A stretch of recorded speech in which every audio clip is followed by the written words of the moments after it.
Hi, everyone.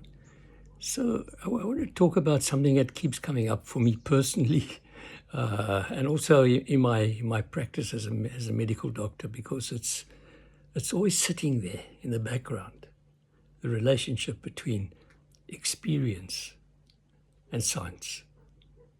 So, it's a serious problem because many of us are often disempowered by the whole question of science, by science saying this is the truth.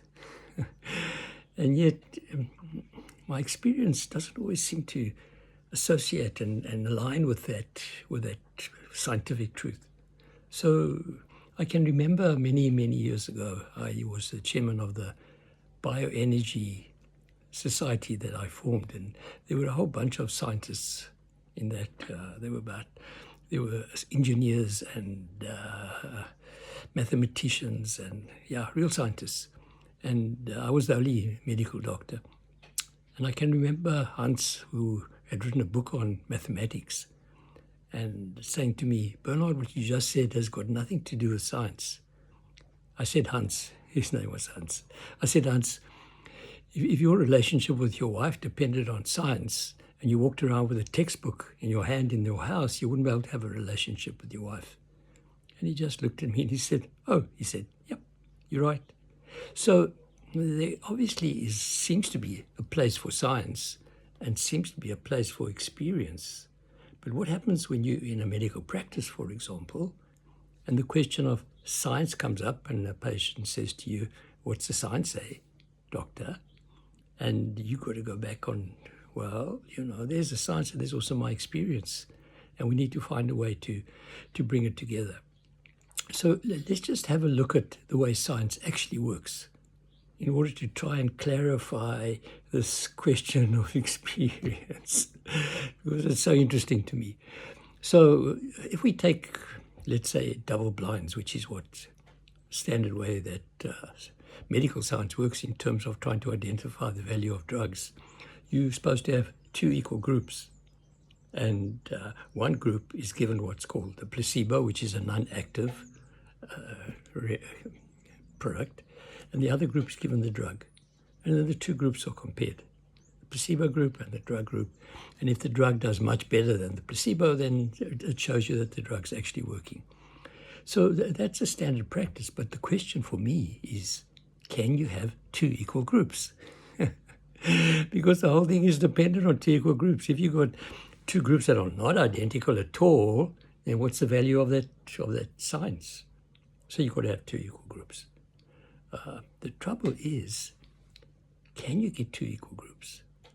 I mean, what does two equal groups look like? Now, you could say, well, everybody's got, let's say, rheumatoid arthritis. And there's an equal number of men and equal number of women in the two groups.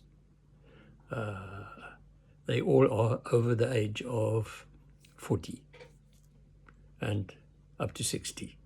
So they're quite equal. But they might be much more unequal than equal. Hey? I mean, there are a whole lot of things that are going on in those people. They might have all rheumatoid arthritis, but they all have different varieties of rheumatoid arthritis. Some have pain only in the knees, some in the neck, some in their fingers. They all have different manifestations of it. But not only that, even their biochemistry profiles can be very different. Look at their liver chemistry, for example. Now, part of the study might be that all their livers functionality needs to be normal. They don't actually test them because it's too expensive to test everybody's liver function, but if they could, and they could say, well, they all have normal liver function. But let's have a look at the normal liver function and you'll see it's a range. There might be a cutoff point above which it's so-called abnormal, but the range of normal varies. So even the liver function is not exactly equal. Kidney function will be different, the blood profiles will be different, or maybe within the normal range, but very different. And then nobody's even taken into account their emotional states and their stress levels and their psychological attitudes and meaning that they're giving. So there's a whole lot of things that are nowhere close to equal. So they're not equal groups. they are approximately equal in a very, very small range, which is not equal at all. So to say they're equal groups, that becomes difficult. So it's not that medicine doesn't understand this problem. How do they deal with it? Well, they deal with it by increasing the size. So obviously, if you only got 10 people in each group, well, to talk about equal groups would be totally, totally hopeless. If you start to make it 500, well, it seems like it's ironing out those variabilities a little bit, but no way are they two equal groups. So obviously, the bigger the size of the group, the doctors start to feel that the groups are more equal. If you've got 10,000 people in each group, now remember, it becomes more and more expensive the more people get involved. So there's a bit of a cutoff point there at how many people you're going to have in two groups, depending on the amount of money you have. They would like to have 1 million people in each group. That would be brilliant, but that's impossible. So there's a cutoff point around the numbers. That means that maybe 10,000 in each group. Are you prepared to think that those are two equal groups still? I don't think so. I mean, there's much, much more variations, So just because you're increasing the size, there's a statistical number, I'm not sure what it is, but from a statistical point of view, they are representative of big groups. Even though they're 10,000 maybe in each group, that's representative of the 5 million people that you try to characterize. So equal groups. For me, it's not equal at all.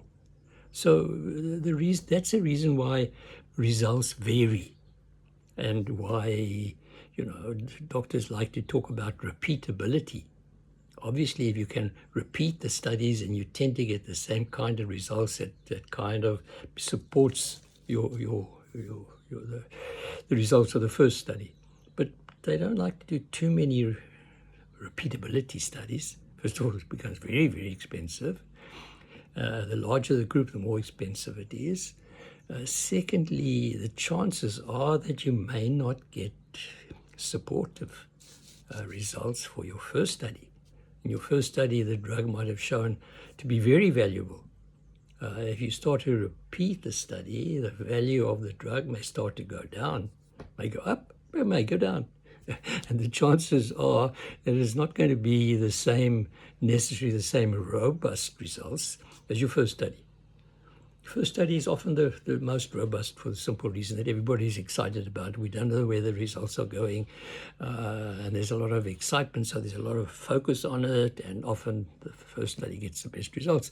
Second study, maybe. Third study, started, So pharmaceutical companies don't like to repeat big studies at all, because they know that they start to run into this trouble of the fact that the two groups are not equal, not identical. They've even tried to do studies with twins, for example, because identical twins. But first of all, you can't get big groups of identical twins. Your groups are always going to be small. But the fact is that even identical twins have a range of differences that don't make the two identical in appearance, maybe, but nevertheless, their functionalities are different in the way they even operate as people are different, and the parents can often tell the difference even though they look the same, because they know the characters are a little bit different, so they're not identical. So even using twins in studies don't necessarily answer the problem. So what I'm pointing to here is that medical science does have its limits. And so what tends to happen in the end is that they use statistics. And the statisticians have to find the right statistics that tend to highlight the endpoint if the drug has shown some benefit. They try to highlight the endpoints by using all kinds of statistical ways of presenting it. The worst way for me is when they start to talk about relative benefits as opposed to absolute benefits. Relative benefits mean nothing, and yet often they use relative benefits because it tends to highlight the results. So I don't want to go too much into this relative versus absolute benefits, but I think speaking about relative benefits is not professional to me. It's unethical. It gives a totally wrong impression of what the results are. So again, what I'm pointing to is the fact that medical science, when it comes to living systems, is highly complex. Living systems are not machines. Machines, you can subject them to science. Living systems are dynamic. They function in a functional, creative way. They stay not the same from day to day. They're very different. So I'm going to stop over there because I just want to bring up this challenge of experience versus science, because human beings get disempowered by scientists and by their medical doctors very often. Let's look at the science. What I'm pointing to is the fact that science is not straightforward, not clear at all, can be ambiguous, often manipulated by statistics, and we need to take some care. Next week I'm going to go a bit further in this because it's a lovely, juicy subject for me. Have a good day.